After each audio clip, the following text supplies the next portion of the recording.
की 7 तारीख को सापला शहर में एक घटना हुई थी जिसमें काले रंग की स्कॉर्पियो गाड़ी में कुछ अपराधी आए थे और सीताराम नाम की जो एक मिठाई की दुकान है सापला में, उसमें उन्होंने फायरिंग करी थी और एक पर्ची फेंकी थी जिस पे 1 करोड़ रुपए की रंगदारी मांगी गई थी। तो मामले की गंभीरता को देखते हुए हमने इमीडिएटली वहाँ पर केस रजिस्टर करके और हमारी सारी क्राइम टीम्स उसी दिन से एक्टिवेट हो गई थी।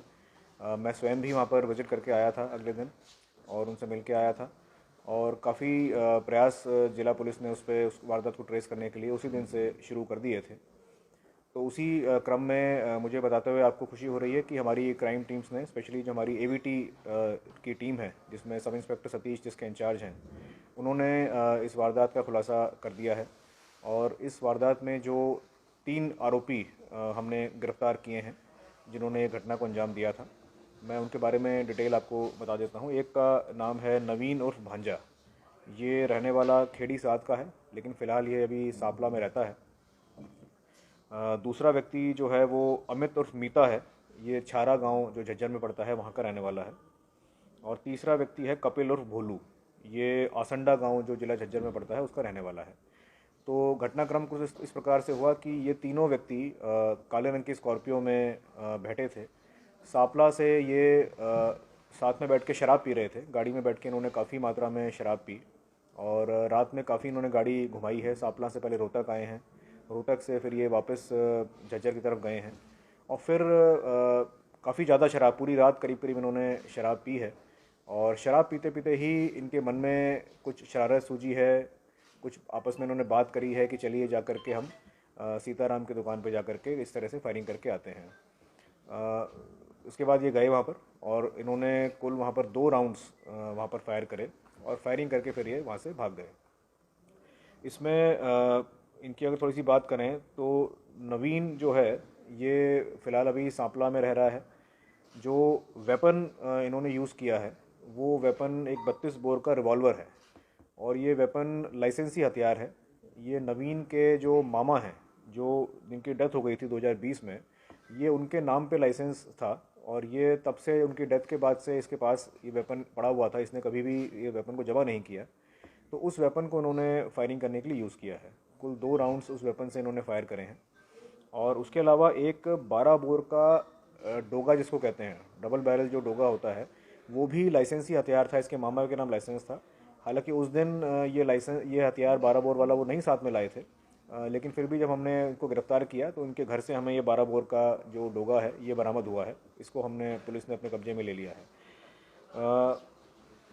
ये जो नवीन है व्यक्ति, इसका एक हमने प्रीवियस रिकॉर्ड जब चेक किया तो एक मुकदमा इसके खिलाफ दर्ज मिला 307 का। इसने एक फायरिंग इंसिडेंट किया था 2019 में।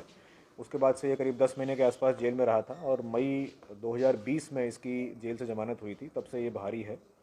दूसरा जो व्यक्ति है अमित उर्फ मीता, जो कि छारा गांव का रहने वाला है, उसके खिलाफ हमें 2 मुकदमे पहले के मिले हैं, जिसमें से एक मुकदमा तो पुलिस से झड़प का है। कोई पुलिस कब्जा कार्रवाई के लिए गई थी, तो उसमें कुछ पुलिस से इसकी झड़प हुई थी। और दूसरा मुकदमा मामूली लड़ाई झगड़े का है। तीसरा व्यक्ति जो कपिल मैंने बताया था, वो उसके खिलाफ अभी तक कोई आपराधिक रिकॉर्ड हमें नहीं मिला है। तो ये 3 लोग उस दिन साथ में बैठ के आए थे और अमित जो है, जो मैंने बताया, दूसरा व्यक्ति जो है अमित उर्फ मिता, वो गाड़ी उसकी थी जो काले रंग की स्कॉर्पियो इसमें इस्तेमाल हुई है। वो काले रंग की स्कॉर्पियो अमित उसका ओनर है। उसने हाल ही में करीब 2.5 महीने पहले उस गाड़ी को परचेज़ किया है और इसका एक सोनीपत स्टैंड पे इसकी पिज़्ज़ा की दुकान है और एक दूसरी इसका एक होटल है सांपला में। और कपिल जो तीसरा मैंने बताया था वो पहलवान है।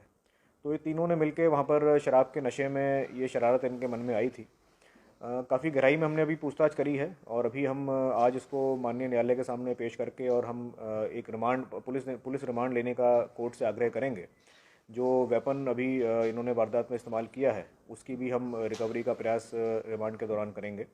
तो अभी तक की पूछताछ में कोई हमें इसका, इन लोगों के किसी बड़े गैंग से या कोई और किसी अपराध में संलिप्त होने का कोई सबूत या कोई जानकारी नहीं मिल पाई है। फिर भी अभी कुछ कहना जल्दी होगा क्योंकि अभी हम रिमांड लेंगे और गहराई से पूछताछ भी इसमें की जानी है। लेकिन अभी तक की प्रारंभिक पूछताछ में कोई किसी गैंग से संबंध या जो इन्होंने पर्ची फेंकी थी उसमें 2 अपराधियों का नाम इसमें लिखा था, उनसे कोई संपर्क भी होना, इस तरह का कोई अभी तक सामने नहीं आया है। तो अभी तक की जांच तो यही कहती है कि इन्होंने शराब के नशे में आपस में शरारत करने के लिए, और ऐसा भी कोई नहीं समझ में आया है कि सीताराम हलवाई से इनकी कोई पहले की रंजिश हो या कोई पहले की दुश्मनी हो, ऐसा भी कोई नहीं सामने आया है। और इनके खिलाफ पहले कोई एक्सटॉर्शन के या इस तरह के आपराधिक मामले भी कोई दर्ज होते हमें नहीं रिकॉर्ड में मिले हैं। तो अभी तक की जांच तो यही कहती है कि इन्होंने आपस में शराब के नशे में ये शरारत करने के लिए ये चीज़ करी है। तो फिर भी लेकिन अभी आगे और जांच हम करेंगे, रिमांड के दौरान और गहराई से हम पूछताछ करेंगे। इस पूरे प्रकरण में अच्छी बात ये रही कि सांपला कस्बे में काफ़ी बहादुरी लोगों ने दिखाई। मैं जब वहाँ गया भी था अगले दिन, तो किसी प्रकार का भय का माहौल, जैसा कि अपराधी चाहता है कि भय का माहौल क्रिएट हो, वैसा माहौल क्रिएट नहीं हुआ था। अगले दिन, फायरिंग के अगले दिन भी दुकान पे ग्राहक आ रहे थे, दुकान चल रही थी और आसपास की पूरे बाज़ार की दुकानें खुली थीं और पूरा जैसे बाज़ार में चहल पहल रहती है वो थी। किसी प्रकार का ऐसा भय का माहौल वहाँ नहीं नज़र आया। लोगों ने काफ़ी बहादुरी दिखाई। तो इससे मुझे पूरा विश्वास है कि जो अपराधियों के जो हौसले हैं वो पस्त होंगे और लोगों आगे भी इस तरह की जो वारदात कोई करेगा उनको भी हम सख्ती से निपटेंगे। क्लूलेस था सारा सब कुछ था, तो कैसे लीक बन पाई, कैसे पहुंच पाई तक? देखिए काफ़ी मुश्किल था, जैसे कि आप खुद ही बता रहे हैं कि कोई किसी का नाम नहीं था, व्हीकल पे कोई नंबर नहीं था। तो पिछले 3 दिनों में काफ़ी मेहनत हमने करी, सीसीटीवी फुटेज काफ़ी खंगाले, हमारी क्राइम टीम दिन रात लगी हुई थी और मल्टीपल जगह फुटेज हमने निकाले।